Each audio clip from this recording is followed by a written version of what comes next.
जय हिंद फ्रेंड्स, कैसे आप सभी। मैं फिर से आपके सामने उपस्थित हो गया हूँ अपनी हिस्ट्री की क्लास लेके।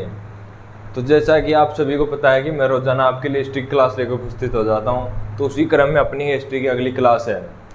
हिस्ट्री में हम पढ़ रहे थे मेडाइवल हिस्ट्री, और मेडाइवल हिस्ट्री में हम मुगल वंश को पढ़ रहे थे। कल हमने अकबर को कंप्लीट कर लिया था। अकबर की मृत्यु 1605 में डायरिया के कारण हो जाती है। फिर उसका पुत्र आता है, सबसे बड़ा पुत्र जहांगीर, जिसे सलीम नाम से भी जानते हैं। तो आज उसके बारे में पढ़ेंगे। आप सभी तैयार हो जाएं और फिर शुरू करते हैं अपना सेशन। तो आज पढ़ेंगे हम जहांगीर के बारे में। जहांगीर का शासनकाल कब से कब तक रहा? 1605 से 1627 तक, क्योंकि 1605 में ही अकबर की मृत्यु होती है। फिर उसका पुत्र जहांगीर, जो सलीम नाम भी है, उसका बचपन का नाम है सलीम, तो 1605 में गद्दी पर बैठता है और 1627 में उसकी मृत्यु हो जाती है। तो आज उसी के बारे में पढ़ेंगे। तो इसका जन्म होता है 1669 में।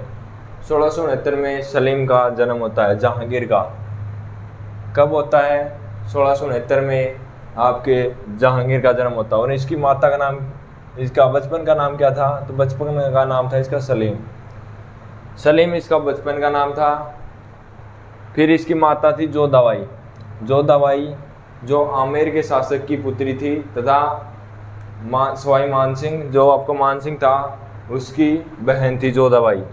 तो ये जहांगीर की माता थी। कौन थी? जोधाबाई जहांगीर की माता थी। और इसके पिता थे अकबर। तो ये इसका कुछ छोटा सा जीवन परिचय है जो आपको याद कर रखना। बस इसका जन्म और माता का नाम आपका इम्पोर्टेंट है, ये आपको याद रखना है। फिर इसके 4 पुत्र थे। पहला पुत्र आता है खुसरो, जिसकी माता का नाम था मानबाई इसकी माता का नाम था। खुसरो जो जहांगीर का पुत्र था। फिर दूसरा आता है खुर्रम, इसकी माता का नाम था जोधाबाई। ये जोधाबाई अलग थी और ये अलग थी। ये उदयपुर की शासक की राजकुमारी थी। उदयपुर जो राजस्थान के अंदर आता है, उसके वहाँ के शासक की राजकुमारी थी। और ये जोधाबाई, और ये किसकी माता थी? खुर्रम की। तो ये आपको इनमें कंफ्यूज नहीं होना है, तो आपको इनको एकदम अच्छी तरह से देख लेना। फिर आता है आपका तीसरा परवेज, और चौथा आता है शहरयार। ये इसके 4 पुत्र थे, खुसरो, खुर्रम, परवेज, शहरयार, 4 पुत्र थे। फिर जब ये 1605 में गद्दी पर बैठ जाता है, फिर 1606 में इसका सबसे बड़ा पुत्र खुसरो जहांगीर के विरुद्ध ही आपका विद्रोह कर देता है। 1606 में खुसरो जहांगीर के विरुद्ध विद्रोह कर देता है। और खुसरो का साथ देने वाले कौन कौन थे? एक था अब्दुल रहीम, जो लाहौर का दीवान था, और दूसरा हसन बेग, जो आगरा का दीवान था। ये दोनों तो थे दीवान, जो एक तो लाहौर का दीवान और दूसरा आगरा का दीवान। फिर एक आता है सिखों के 5वें गुरु, कौन थे? अर्जुन देव ने भी इनका साथ दिया था। तो फिर अर्जुन देव को जहांगीर फांसी दे देता है अर्जुन देव को, कि तूने मेरे विरुद्ध ही जो खुसरो साथ दे रहा था, उसका खुसरो जो विद्रोह कर रहा था, उसका साथ तूने कैसे दिया? तो इसकी हत्या करवा देता है, फांसी दे देता है। इसके 2 दीवान थे, पहला अब्दुल रहीम, दूसरा हसन बेग। इन दोनों ने आपका खुसरो का साथ दिया सलीम के जहांगीर के विरुद्ध विद्रोह में। तो ये खुसरो ने 1606 में विद्रोह किया, जिसका साथ 3 लोगों ने दिया, अब्दुल रहीम, हसन बेग और सिखों के 5वें गुरु आपके अर्जुन देव ने। फिर 1611 में आपकी जहांगीर की शादी होती है, वो मेहरुनिसा। जब ये एक प्रोग्राम में गया हुआ था, तो वहाँ पर ये मेहरुनिसा, जिसको नूरजहाँ की आगे उपाधि देगा, यही नूरजहाँ है, फिर ये इसको पसंद आ जाती है। तो इससे निकाह कर लेता है, शादी कर लेता है। इसके पति थे शेख अफगान, जिसकी मृत्यु हो चुकी थी। ये विधवा थी मेहरुनिसा। इनके को पहले पति कौन थे? पति थे शेर अफगान थे, जिनकी मृत्यु हो जाती है पहले ही। तो ये विधवा थी। तो विधवा के साथ मेहरुनिसा विधवा, और विधवा के साथ कौन शादी कर लेता? आपका जहांगीर 1611 में। और इसके मेहरुनिसा से कौन पुत्र उत्पन्न हुआ? आपका शहरयार, जो आपका 4थे नंबर का पुत्र था शहरयार। वो उसकी माता कौन थी? मेहरुनिसा। और मेहरुनिसा के पिता कौन थे? मिर्ज़ा गयास बेग। आपके मेहरुन्निसा, जिसे नूरजहाँ भी कहा जाता है, उसके पिता थे शेख गयास बेग। इनको सलीम एक उपाधि देता है, वो एतमादुल्दौले का उपाधि देता है आपका सलीम। और फिर एतमादुल्ले का वो मकबरा कहाँ पर है? आगरा में। और ये संगमरमर से बनी पहली इमारत कौन थी? एतमादुल्ले का आपका मकबरा था, जो पित्रा-दुरा शैली पर निर्मित है, और इसे बेबीताज भी कहते हैं। बेबीताज किसे कहते हैं? एतमादुल्ले का मकबरे को ही बेबीताज कहते हैं। और जो संगमरमर से निर्मित प्रथम आपकी इमारत थी, जिसे बेबीताज भी कहते हैं, यहाँ पर से क्वेश्चन बनने के चांसेस ज़्यादा हैं, तो आपको इनमें से आपको एतमादुल्ले का मकबरा याद रखना है। कहाँ पर है? आगरा में। तो आपको इनको थोड़ा गौर से देखना है। फिर मेहरुन्निसा को आपका जो जहांगीर था वो उपाधि देता है नूरजहाँ की उपाधि देता है। फिर इसकी माता थी नूरजहाँ की उस्मत बेगम आपकी मेहरुन्निसा या फिर नूरजहाँ की माता थी, जिसने गुलाब से इत्र की खोज की। पहले इत्र था लेकिन गुलाब से नहीं बनाया जाता था, तो गुलाब से इत्र बनाने की विधि किसने खोजी?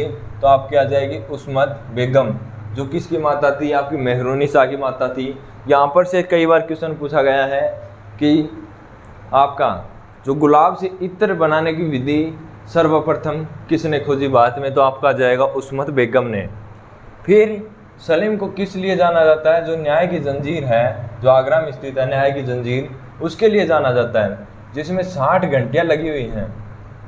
सलीम को न्याय की जंजीर के लिए जाना जाता है, और न्याय की जंजीर कहाँ पर है? आगरा में, जिसमें 60 घंटियाँ लगी हुई हैं।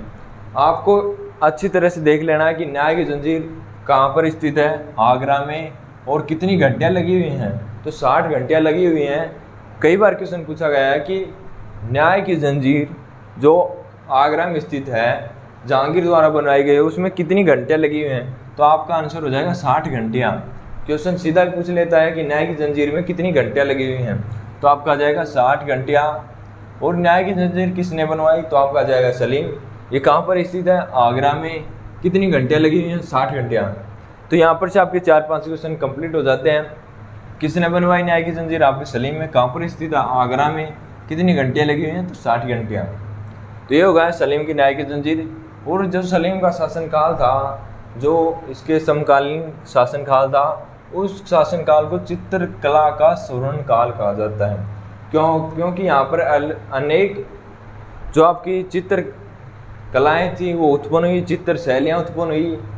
इस कारण सलीम के जहांगीर के शासनकाल को चित्रकला का स्वर्ण काल कहा जाता है। फिर जो जहांगीर के समय आने वाले शासक कौन कौन थे? तो आपका पहला आ जाएगा हॉकिंस, जो 1608 में आया था और सूरत आया था। प्रथम जहांगीर के दरबार में आने वाला अंग्रेज कौन था? हॉकिंस। 1608 में सूरत आया था। और इसको जहांगीर ने क्या उपाधि दी? इंग्लिश खां की उपाधि दी। जो अंग्रेज होते हुए भी उर्दू में बात कर रहा था, तो इसको उपाधि दी जहांगीर ने इंग्लिश खां की। और इसे 400 का मनसब बना दिया। अपने दरबार में 400 का मनसब बना दिया गया। जो मनसबदारी प्रथा थी वो शुरू किसने की थी? ये हम पहले पढ़ चुके हैं कि अकबर ने मनसबदारी प्रथा शुरू की थी। तो जहांगीर ने आपके हॉकिंस को कितने का मनसब बनाया? 400 का मनसब। ये कब आया? 1608 में। कहाँ पर आया? सूरत में। जहांगीर ने क्या उपाधि दी इसको? इंग्लिश खां की। तो यहाँ पर से और कितने का मनसब बनाया? 400 का मनसब बना दिया इसे। तो यहाँ पर से आपके 3-4 क्वेश्चन कंप्लीट हो जाते हैं हॉकिंस से रिलेटेड यही क्वेश्चन है। तो आपको ज़्यादा डिटेल में पढ़ने की ज़रूरत नहीं है, जो हमारे एग्ज़ाम में आएगा उसी से रिलेटेड हम पढ़ेंगे। फिर आता आपका 1611 में मिडलटन कब आता है? 1611 में। इससे इम्पोर्टेंट ज़्यादा कुछ खास नहीं है। फिर 1612 में पॉल कैनिंग और एडवर्ड आते हैं। फिर 1615 में आता है थॉमस 1615 में भारत आता है। फिर आपकी 1627 में जहांगीर की मृत्यु हो जाती है। 1627 में आपके जहांगीर की मृत्यु हो जाती है। और इसका मकबरा कहाँ पर है? आपका लाहौर। एग्ज़ाम में कई बार पूछा गया है कि जहांगीर का मकबरा कहाँ पर स्थित है और किसने बनवाया। तो ये आपका लाहौर में स्थित है और किसने बनवाया था, आपका बनवाया था नूरजहाँ ने या मेहरुन्निसा ने आपके जो जहांगीर का मकबरा था वो बनवाया था।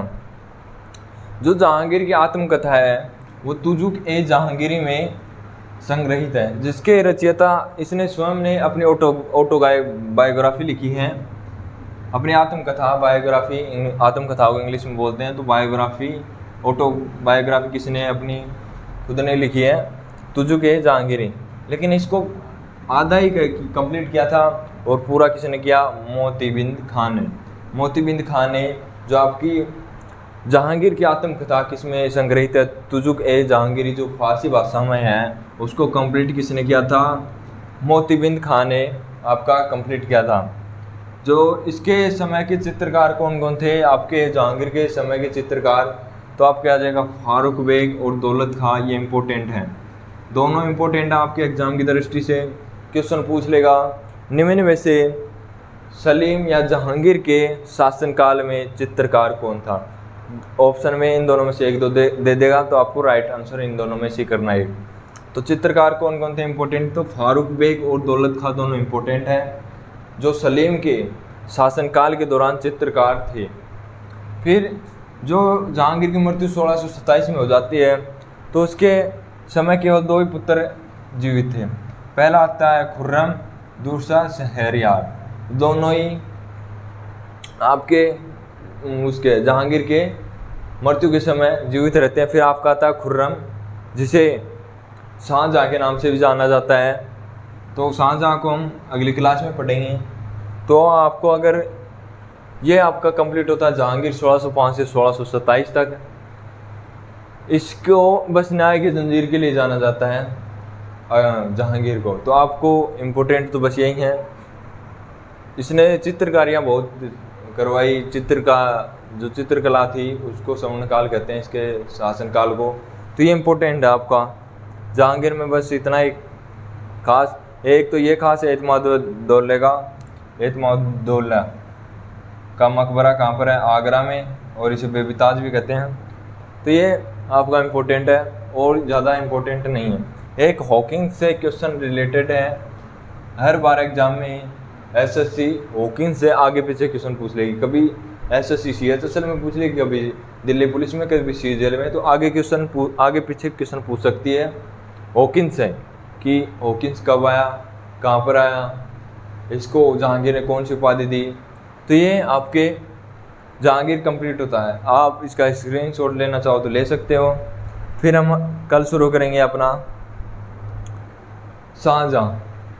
शाहजहाँ को कल कंप्लीट कर लेंगे। फिर आपका आएगा शाहजहाँ के बाद औरंगजेब, फिर आपका एक और आएगा बहादुर शाह जफर, वो लास्ट शासक। फिर हमारा मेडाइवल हिस्ट्री कंप्लीट हो जाएगी। फिर हम पढ़ेंगे भारत में अंग्रेज़ों की एंट्री कैसे होती है, उसके बारे में पढ़ेंगे। तो आपको इसमें कुछ भी कन्फ्यूजन हो या कोई भी इससे रिलेटेड कोई भी डाउट हो तो आप बेझिझक पूछ सकते हैं। तो आज के लिए बस इतना ही, तो मिलते हैं कल। तब तक आप अपना ख्याल रखिए और मेरा भी। आप यार वो सपोर्ट नहीं करते हमें, सपोर्ट किया करो। सबसे ज़्यादा आपके प्यार और सपोर्ट से ही तो हम यहाँ तक पहुँचे हैं। थोड़ा और सपोर्ट करो ताकि हम आपके लिए और भी बेस्ट से बेस्ट कंटेंट देने का प्रयास करें। हम मेहनत इतनी करते हैं और आप एक भी लाइक नहीं करते हो तो हमें दुख पहुंचता है। अगर आप एक लाइक करते हो तो हमें उससे बहुत ज़्यादा मोटिवेट मिलता है और एनर्जी डेवलप होती है, जिससे हम आपके लिए और भी एनर्जेटिक होकर पढ़ा सकें। तो एक सब्सक्राइब कर दिया करो, लोगों के पास शेयर किया करो और एक लाइक कर दिया करो। कमेंट ज़रूर करना कि आपको क्लास बढ़िया लगी, तो लाइक कर देना। तो मिलते हैं कल, तब तक के लिए जय हिंद जय भारत।